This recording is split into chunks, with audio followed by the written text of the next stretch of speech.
Când e negură și ceață, atunci caii se înhață. Iată, este un moment prielnic pentru hoții de cai, dar nu numai pentru hoții de cai, ci și pentru atacul de bacterii și de ciuperci. Vedeți, acum suntem în apropiere de Crăciun. Timpul este aglomerat cu ce? Cu încărcătură de umiditate. Este foarte umed, ceață multă, ramurile sunt umede. Această ceață, această apă prezentă pe ramuri nu face altceva decât să ajute bacteriile și ciupercii în evoluția lor. Ca în primăvară, când apar condițiile cele mai bune, soare, căldură, să poată pleca la atac vertiginos. Vreau să răspund la câteva întrebări legate de tratamentele de iarnă. Vedeți dumneavoastră, una din întrebări este așa: se mai pot face tratamente acum dacă a trecut perioada de toamnă, după ce au picat frunzele? Sau câte tratamente facem în această perioadă de repaus vegetativ? Dacă ne referim dacă mai e bun momentul sau nu, eu vă spun așa: momentul pentru tratamentele de repaus vegetativ nu este un moment clar, simplu.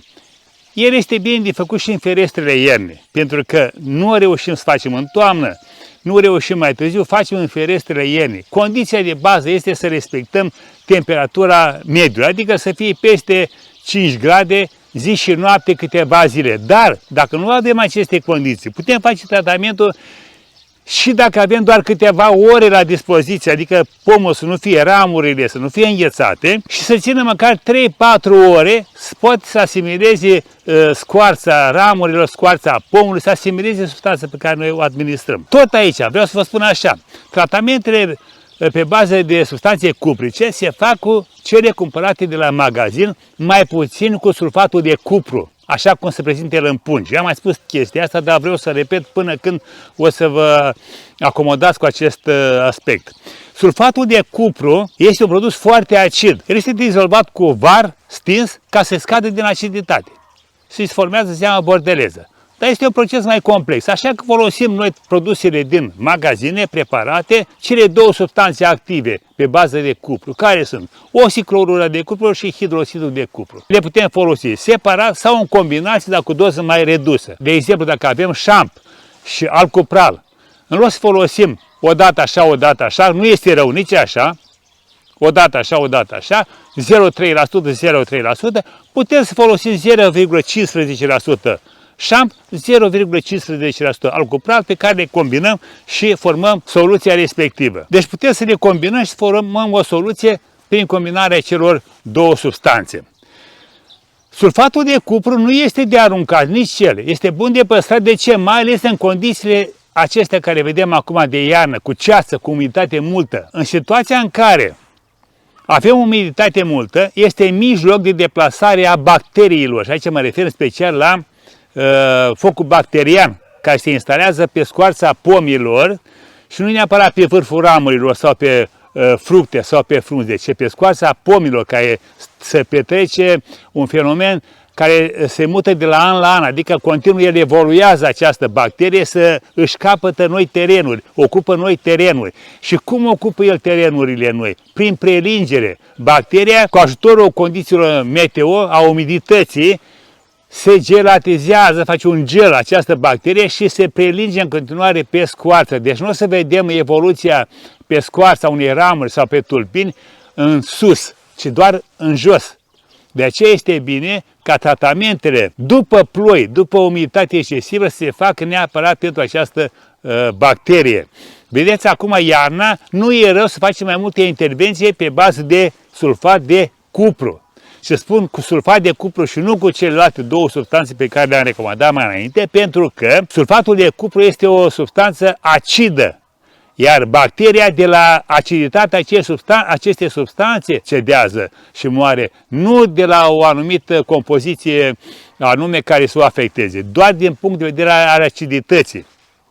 Bun, deci cupru este bun să-l ținem pentru așa ceva, sau să mai dezinfectăm o anumită zonă unde a fost rănit pomul, unde s-a decojit și dezinfectăm cu sulfat de cupru.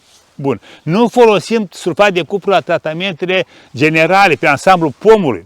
De exemplu, nu dăm la cireș, nu dăm la persile, nu dăm la cais, Pentru că o doză greșită, așa cum am mai întâlnit pe anumite comentarii, de 3% sulfat de cupru, nu face altceva decât să ardă mugurii la cireș, la persic, la cais. Deci poate să distrugă chiar și la gutui. Poate să distrugă mugurii, iar în primăvară nu avem flori. Este foarte important acest lucru.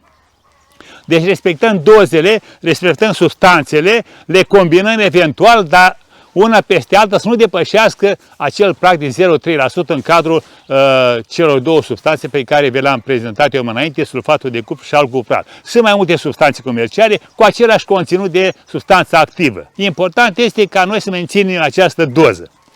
O altă întrebare care vine pe canal este așa: câte tratamente facem pe iarnă? Păi tratamentele pe iarnă se fac și în funcție de starea pomului. Dacă pomul a mai fost tratat, sau livada a fost tratată an de an, inclusiv în perioada de vegetație, și el arată bine și arăta bine în vară, tratamentele de toamnă-iarnă nu sunt foarte multe. Sunt 3, de exemplu, 2 cu cupru și 1 pe bază de sulf. Iar în primăvară, înainte de înflori, venim cu score, ca să protejăm de mai multe boli. Și fiind o substanță cu un impact mai larg, pe o gamă mai largă de boli.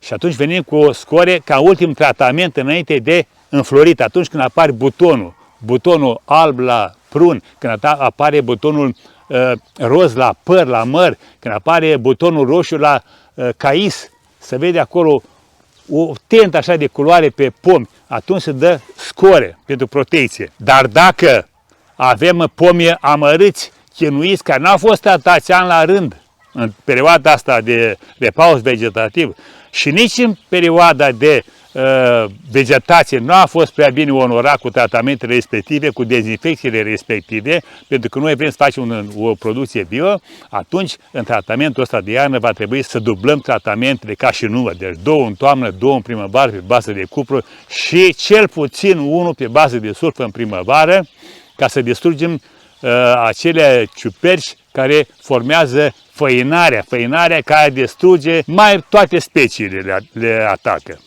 Și atunci facem și cu un tratament pe bază de sulf. O altă întrebare care circulă pe acest canal este felul următor: care este doza de substanță atunci când facem soluție?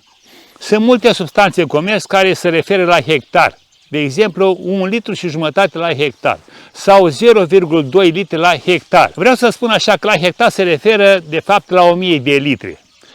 În unele cazuri la 1500, dar noi ne raportăm la 1000 de litri și nu este greșit. Deci dacă substanța pe care noi o cumpărăm se recomandă 1 litru la hectar, înseamnă că punem 1 litru de substanță la 1000 de litri de apă și facem o soluție pentru o anumită suprafață. Acum, vedeți dumneavoastră, diferența apare aici. Aici apare problema. Dacă facem soluție pentru livadă, da? La o livadă poate să intre de la 500, dacă e tânără, de litri, până la 2000 de litri la hectar. Noi nu punem 1 litru și la 500 în cazul pomilor tineri și în cazul pomilor bine dezvoltați cu foliaj bogat, tot 1 litru, adică la 2000 de litri.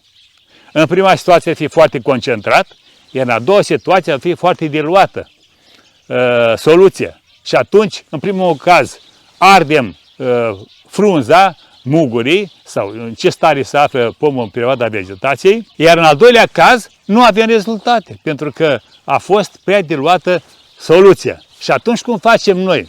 Noi ne raportăm la 1000 de litri la hectar. Deci dacă se spune pe produs că se folosește 1 litru la hectar, înseamnă că se pune 1 litru la 1000 de litri de apă. Noi dacă avem nevoie de 100 de litri de apă, scade soluția de 10 ori, scade și substanța de 10 ori. Nu vom mai pune 1 litru, punem 100 de mililitri. Dacă se recomandă, cum în cazul la score, 0,2 litri la hectar, înseamnă că la 100 de litri vom pune 20 de mililitri, nu 200, cum se raportează la 1000 de litri.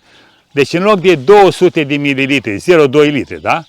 La 1000 de litri, venim și punem 20 de mililitri la 100 de litri. Mai coborâm o dată la 10 litri, 2 mililitri la 10 litri. Venim și coborâm în funcție de cât avem noi nevoie. Nu o să venim cu 1 litru de substanță sau cu 200 de mililitri de score să tratăm un hectar de viță de vie sau de legume unde se folosesc în jur de 400 de litri.